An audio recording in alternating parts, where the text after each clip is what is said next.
जगा दर्शन करी भावविहल हेले बॉलीवुड अभिनेता अनुपम खेर 2023 वर्षर आरंभ एवं परवर्ती वर्षगुड़िक समस्त तीर्थस्थली दर्शन करने को इच्छा रही। तीर्थस्थली मानक रही शिक्षा को ग्रहण करी से निजक कृतार्थ मन कर श्रीमंदिर में 122 नीति एवं महाप्रभु मानवीय लीला कथा शुणी निजक कृतार्थ मन करथिबा कथा कहिसेंती। सेपटे सीबी शास्त्री बलबुआ फिल्म निकट में रिलीज 10 तारिख होगाकू बेले देखा समस्त को अपील कर दर्शन किंतु फिल्म पाई नुहे बरं मनर शांति पाई से दर्शन करथिबा कथा कहिसेंती। श्रीमंदिर फेरी अनुपम मुख्यमंत्री को भेटबार कार्यक्रम रही। संप्रति अनुपम को अभिनीत IB71 सिग्नेचर कागज 2 नौटंकी भली फिल्म शूटिंग शेष होता बेले शिवशास्त्री बलबुआ रिलीज होगा अपेक्षा रही। सेपटे तेलुगु फिल्म कार्तिकेय 2 मध्य सफलता साउंटी।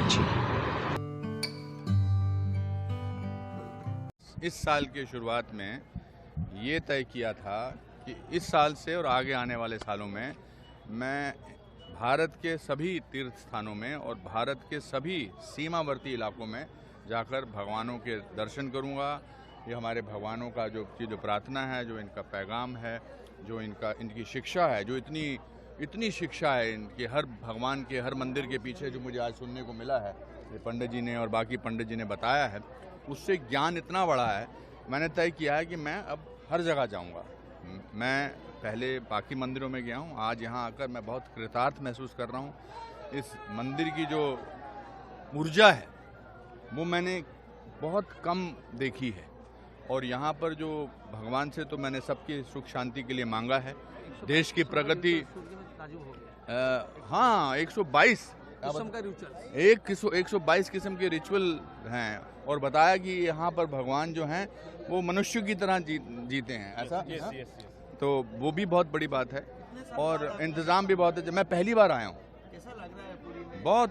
मैं बहुत कृतार्थ हूँ। जैसा कि मैंने कहा, बहुत मैं खुश हूँ और बहुत धन्य हूँ। और जो यहाँ पर इंतजामात भी हैं बहुत अच्छे हैं। यहाँ आके खुद अपने आप हाथ उठ जाते हैं और बोलने का दिल करता है, जय जगन्नाथ। जब बुलाएंगे आएंगे। क्या बात है, एटमॉस्फेयर कैसा लगा यहाँ पर जो डेवलपमेंट का काम हुआ है? बहुत अच्छा। वो तो मेरे को यहाँ से जब मैं कल एयरपोर्ट पे उतरा और यहाँ से जाजपुर गया तो रास्ते में भी मुझे बहुत ऐसा लगा कि संस्कृति के लिए मेरी 10 तारीख को शिव शास्त्री बलबुआ फिल्म रिलीज हो रही है। विदेश में इसकी शूटिंग हुई। उसमें वो पूछा उन्होंने कि मैंने ग्लव्स क्यों पहने हैं। वो एक ऐसे इंसान की कहानी है जो अपनी शक्ति अपने अंदर से ढूंढता है, अपने अंदर से कोशिश करता है। हमारे हर एक के अंदर एक हीरो है, चाहे वो आप हैं चाहे यहाँ हैं, उनके अंदर है। उस हीरो को ढूंढना बहुत ज़रूरी है। हीरो का मतलब वो फिल्मों में आता वैसा हीरो नहीं, अपनी होराइजन को